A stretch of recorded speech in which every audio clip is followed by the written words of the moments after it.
Assalamualaikum warahmatullahi wabarakatuh. Perkenalkan, nama saya Wilda Cahya Bunga Haibatan dengan NIM 21051121059. Program studi Sistem Informasi dari kelas 2021A. Di sini saya akan memenuhi tugas mata kuliah Sistem Operasi oleh dosen pengampu Bapak Agus Prihanto, ST MKom. Sini saya akan menjelaskan tentang multiple feedback. Tapi sebelum itu saya akan menjelaskan tentang penjadwalan proses. Penjadwalan proses merupakan kumpulan kebijakan dan mekanisme di setiap operasi yang berkaitan dengan urutan kerja yang dilakukan pada sistem komputer. Penjadwalan proses juga merupakan kumpulan kebijaksanaan dan mekanisme di sistem operasi yang berkaitan dengan urutan kerja yang dilakukan oleh sistem komputer yang dialokasikan ke CPU. Pada sistem multiprogramming selalu akan terjadi beberapa proses berjalan dalam suatu waktu yang dimanfaatkan untuk memaksimalkan utilitas CPU. Selanjutnya ada tugas penjadwalan. Tugas penjadwalan ada dua. Yang pertama yaitu memutuskan proses yang sedang berjalan. Yang kedua, kapan dan berapa lama proses tersebut. Algoritma penjadwalan terdapat dua macam. Yang pertama ada preemptif, yang kedua ada non-preemptif. Untuk yang pertama, algoritma preemptif yaitu proses yang sedang berjalan tidak dapat disela atau ditunda-tunda. Yang kedua, non-preemptif yaitu proses yang sedang berjalan dan bisa diinterupsi dan dipindahkan ke status yang ready. Selanjutnya macam-macam dari penjadwalan preemptif. Yang pertama ada RR atau round robin, yang kedua ada SRF atau shortest remaining first, yang ketiga ada PS atau priority scheduling, yang keempat ada GS atau guaranteed scheduling. Selanjutnya untuk penjadwalan non-preemptif, yang pertama ada FIFO atau FCFS, yang kedua ada SJF yaitu shortest job first, yang ketiga ada HRN, highest ration next, yang keempat ada MFQ, multiple feedback queue. Selanjutnya saya akan menjelaskan tentang algoritma MFQ, yaitu multiple feedback queue. Multiple feedback queue ini merupakan algoritma yang mirip dengan algoritma multi-level queue. Perbedaannya ialah algoritma ini mengizinkan proses untuk pindah antrian. Jika suatu proses menyita CPU terlalu lama, maka proses itu akan dipindahkan ke antrian yang lebih rendah atau lebih akhir. Hal ini menguntungkan proses interaksi, dikarenakan proses ini hanya memakai waktu CPU yang sedikit atau sesuai. Demikian pula dengan proses yang menunggu terlalu lama. Proses ini akan dinaikkan tingkatannya. Biasanya prioritas tertinggi diberikan kepada proses dengan CPU burst terkecil. Dengan begitu, CPU akan terutilisasi penuh dan M atau K dapat terus sibuk. Selanjutnya parameter multiple feedback queue. Yang pertama ada jumlah antrian, yang kedua ada algoritma penjadwalan tiap antrian, yang ketiga ada waktu menaikkan proses ke antrian yang lebih tinggi, yang keempat yaitu waktu menurunkan proses ke antrian yang lebih rendah, yang kelima ada antrian mana yang akan dimasuki ketika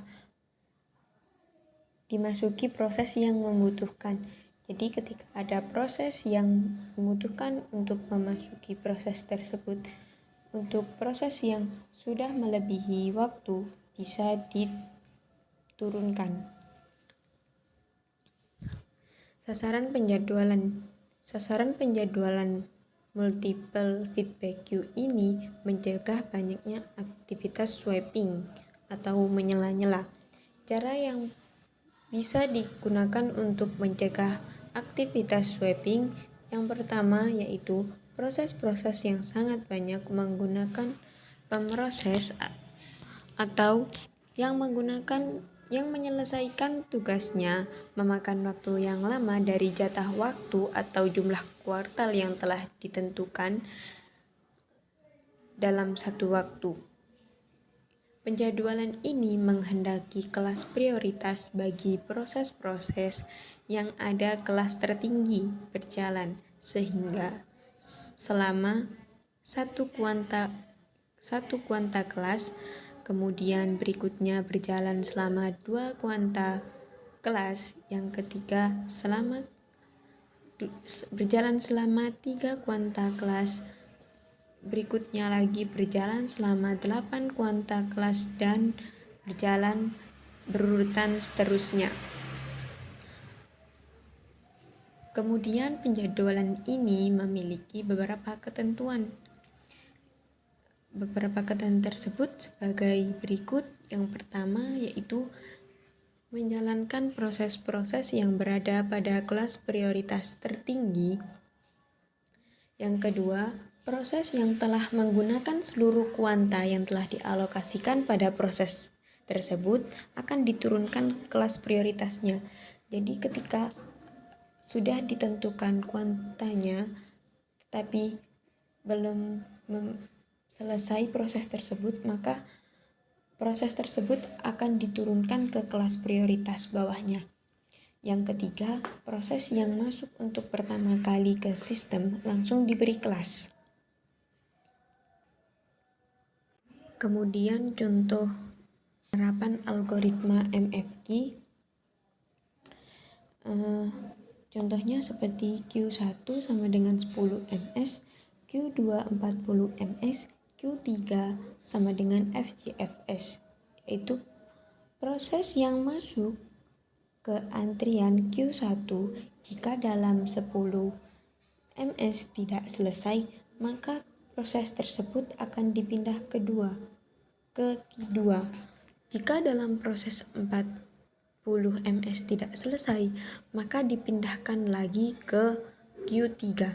Berdasarkan hal-hal di atas, maka algoritma ini digunakan secara fleksibel dan diterapkan sesuai kebutuhan sistem.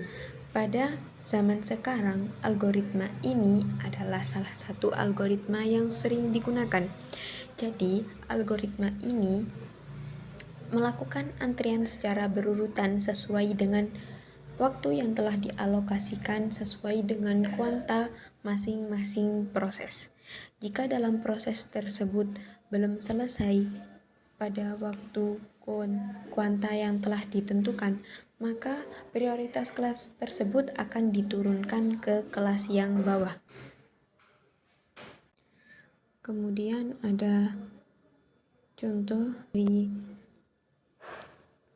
perhitungan multiple feedback queue yang preemptive, yaitu ada proses, ada burst time, ada priority, dan ada waktu kedatangan. Pada proses ada proses P1, ada proses P2, dan ada proses P3. Di setiap proses memiliki burst time priority, waktu kedatangan yang berbeda-beda dari masing-masing proses. Yang pertama ada proses P1 memiliki burst time 10, memiliki priority 3, dan memiliki waktu kedatangan dan datang pada waktu 0. Kemudian proses P2 memiliki burst time 2 dan memiliki priority 1 dan waktu datang pada 3. Yang proses P3 memiliki burst time 5, priority 2, dan memiliki kedatangan waktu pada 4. Kemudian untuk menjelaskan preemptif. Contoh preemptif ini kita bisa melihat pada gancar berikut. Dalam perhitungan preemptif, dahulukan yang memiliki prioritas tertinggi, yaitu P2 pada proses P2. Pada proses di P2 ini akan diletakkan di sebelah P1. Kemudian akan menjumlahkan angka 10 dengan angka Bootstrap yang kedua, sehingga akan menjadikan angka 12. Kemudian yang terakhir adalah proses 3. Dikarenakan pada penjadwalan ini dieksekusi sesuai dengan prioritas tertinggi, maka P3 akan diproses di paling akhir. Setelah itu, angka 12 hasil dari penjumlahan Bootstrap pertama dengan Bootstrap kedua, yaitu angka 12 akan dijumlahkan dengan nilai Bootstrap pada proses P3 sehingga menghasilkan angka 17. Itu tadi merupakan hasil gancar dari penyelesaian secara preemptif. Perhitungan waiting time. Perhitungan waiting time yaitu dengan cara pada proses P1 waktu kedatangannya 0, maka waiting time proses pertama yaitu 0. Kemudian pada proses P2 yaitu dengan cara mengurangi burst time pada proses P1 dengan waktu kedatangan proses P2, sehingga menghasilkan perhitungan 10 dikurangi 3 sehingga waiting time dari proses P2 yaitu 7. Untuk proses P3, waiting time proses P3 yaitu angka 12 yaitu dikurangi dengan waktu kedatangan dari P3 yaitu 4 sehingga menghasilkan angka 8. Kemudian untuk mencari average atau rata-ratanya dengan menjumlahkan semua dari waiting time yaitu 0, 7, dan 8, kemudian dibagi dengan